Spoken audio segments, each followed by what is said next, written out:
donkerste oomblikke in ons lewens sonder enige pretensies en geen beheer. Ek glo dat God toets ons in die donkerste oomblikke van ons lewens.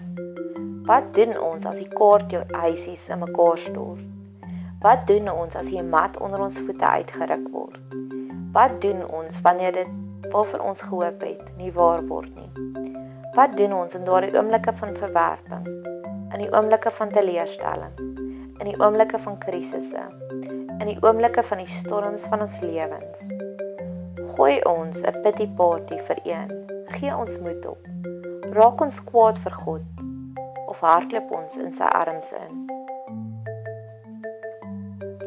En dis iets wat ek soveel kere vir mense probeer verduidelik.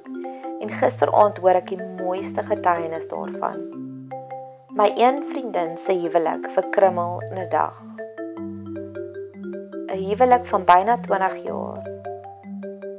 Sien sy haar man het 'n buiteegtelike verhouding. Haar man het 'n affair. En haar lewe spat in 10.000 stukkies. Al haar drome ontplof erger as 'n Hiroshima ontploffing. Hulle Desember vakansie wat hulle saam beplan het, seil weg van haar af soos 'n skip wat vanuit die hawe uit wegseil.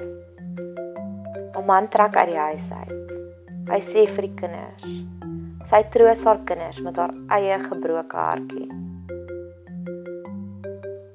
Maar die wêreld gaan staan nie stil vir sulke emosionele traumas nie. En die volgende dag moet sy nog steeds werk toe gaan.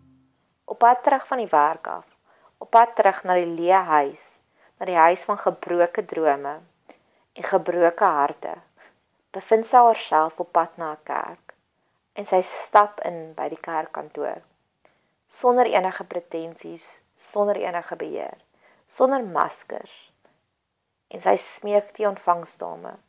Sy smeek die ontvangsdame desperaat, asseblief, kry net iemand om saam met my te bid. Hierdie het 5 jaar terug gebeur. Vandag is my vriendin gelukkiger as ooit tevore. En ek glo daardie aksie van haar om by die kerk in te storm, om te vra, bid vir my, het dit alles verander. Dit wat die vyand bestem het vir sleg, het God werklik gekom en kom omdraai ten goeie. Haar verhaal het my so laat dink aan Hanna in 1 Samuel 1, wat gaan bid het, gaan desperaat gaan smeek het by die tempel vir God vir 'n kind, en God het vir haar Samuel gegee. Wat doen jy in jou desperate oomblikke? Raak jy vies vir God? Rebelleer jy teen God? Gaan soek jy prokureurs om briewe te skryf?